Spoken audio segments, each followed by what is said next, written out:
Alright, good morning. So panibagong araw, panibagong vlog, panibagong reaction po tayo ngayon. Ito si Benjamin Abalos, nabuking at halatado sa kanyang mga pinagsasabi. Alright, so pabawas ng pabawas ang timbang ng drogang nakuha dito sa Batangas. Mhm. Anong nangyayari dito? Panoorin natin at kayo ang humusga. Alright, let's go. Sa Pidea Leaks at Drug Hall sa Batangas ay tila wala di umanong magandang resulta ang nangyari dahil ang nangyaring investigasyon ng Senado ay tila parang nanginginig at nauutal si DILG Secretary Benjamin Abalos sa kanyang mga salaysay at tila hinihiling pa nito na ang video raw na kanyang ipapakita ay sa executive session na lamang daw ito ipapalabas at nagsabi pa siya na ang kanyang ipapakitang video ay kanat pero habang ipinapalabas ito sa Senado ang video na kanyang sinasabi ay tila biglang nagkaproblema. Ang rason ay internet loss daw umano na labis namang ipinagtataka ng marami sa ating mga kababayan. Ayon sa kanila, mukhang may nagaganap ng sabotahe at mukhang sa executive session na lamang talaga niya ito ipapakita. Pero ito ang pinakamatinding kaganapan sa Senado dahil mula sa 1.8 na toniladang ipinagbabawal na gamot na nasabat nila sa Batangas ay bigla na lamang itong naging 1.4 tonelada na lamang ito. At ngayon, mas bumaba naman ito dahil naging 1.2 tonelada na lamang ang nangyari sa pagdinig sa Senado na ayon kay DILG Secretary Benjamin Abalos para makumpirma na 1.4 toneladang pinagbabawal na gamot na lamang ang naiwan ay kailangan pa ng 43 hours para lang makumpirma ito. At dahil nga dito, marami sa ating mga kababayan ang tila hindi kumbinsido at hindi naniniwala sa mga sinasabi ni DILG Secretary Benjamin Abalos Jr. At ayon pa sa kanila, isang malaking kalukuhan, pabawas ng pabawas sa 2 tons na daw. Bakit bumaba ang dami? Halatang kasinungalingan ang tagal ng panahon. Malaman natin kung ano talaga katotohanan at kung may pagkakamali man, dapat makorek ito. Kung may pagkakamali. Just like yung estimate. Yung estimate na yan na from 1.9 ay naging 1.4 sa actual. Well, estimate lang naman yan pero dapat yung as I've said, gusto nating maganda, malaki yung impact ng ating operation. Minsan, nag-overestimate tayo.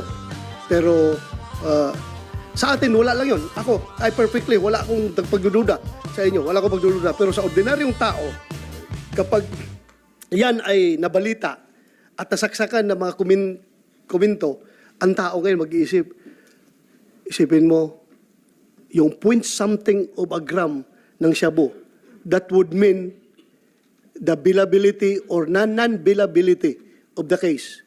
Magdepende rin siya ng point 1. Pwedeng makapag-bail yung suspect or hindi makapag-bail. Before I continue, I would like to acknowledge the presence of Senator Tolentino. Thank you, Your Honor, for coming over. To provide you a quorum. Thank you, Your Honor. So, yun pa yung sinasabi nilang, nawawala from their term, nawawalang 500 kilograms of shabu.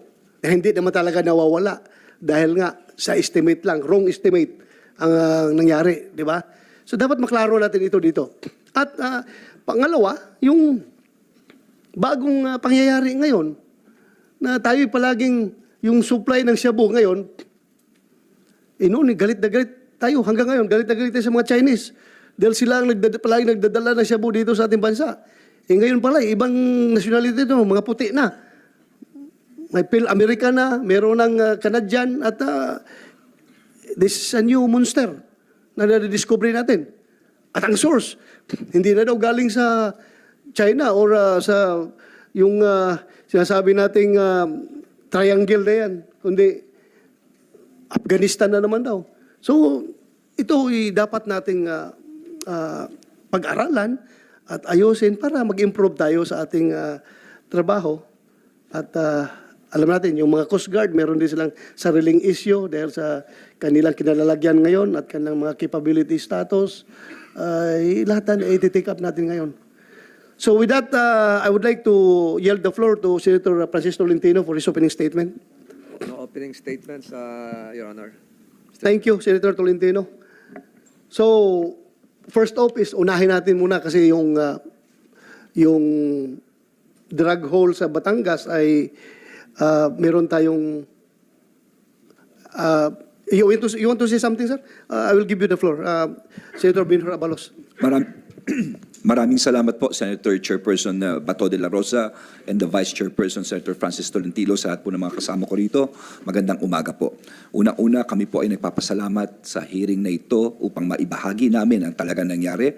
Mamaya po ipapakita namin ang lahat mula umpisa, yung video. And videos cannot lie. No? Ipapakita po namin lahat ng circumstansya rito. At of course, aside from this, is moving forward, ano yung mga polisiyang dapat baguhin natin? Ano yung mga kailangang tulong particular ng Coast Guard dahil sa nakikita po natin dito ay ginagamit talaga ang dagat. No?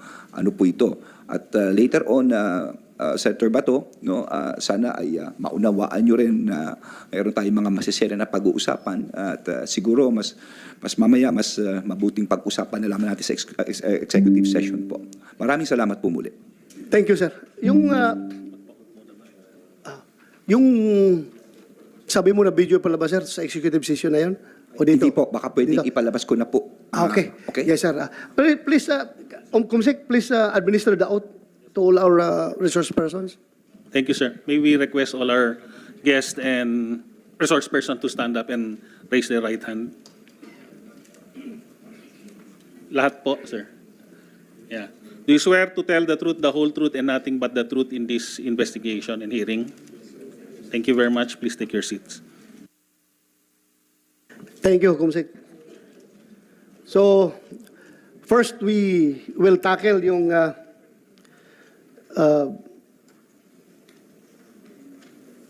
kuwan ka, sir, Secretary Benhur.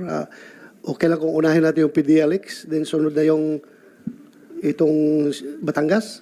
Okay o lang. meron ka pang lakad? Kung may lakad ka, unahin. Baka pwede mauna na po. Unahin yung, Opo, okay. Sandali lang naman po ito, Okay, Mr. okay, sir. Senator. Okay. Unahin natin yung Batangas, Shabu Hall. Who would like to brief? PNP?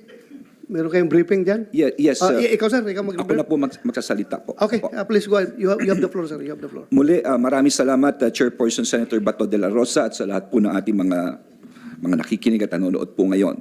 Ito po ay noong Abril 15, higit kumulang 7:30 a.m. Sa isang checkpoint ay meron pong nasabat na sa official way ay kulang-kulang approximately 2.3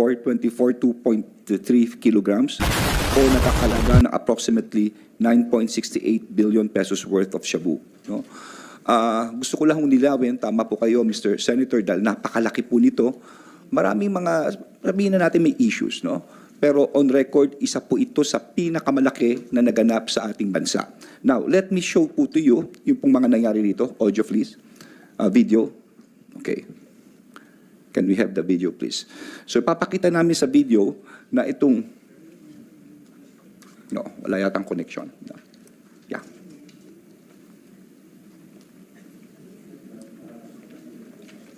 Bakit meron dito? Diyan wala.